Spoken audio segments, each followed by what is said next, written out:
Me oleme täna siin Määri pargis. Millised on sinu jaoks sinu kogukonna erilised paigad? See Määri park, see on ju vana Määri mõisa süda.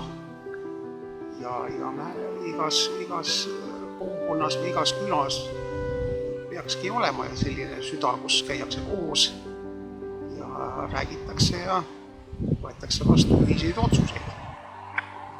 Kuidas me saaksime oma kogukondade erilist hoida?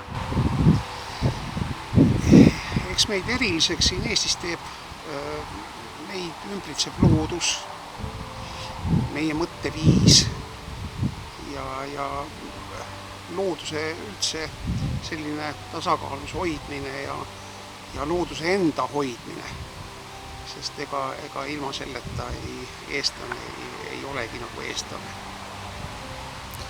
Seekordsetel valimistel Väike-Maarja vallas on kaalukausil valikud elukeskkonna osas.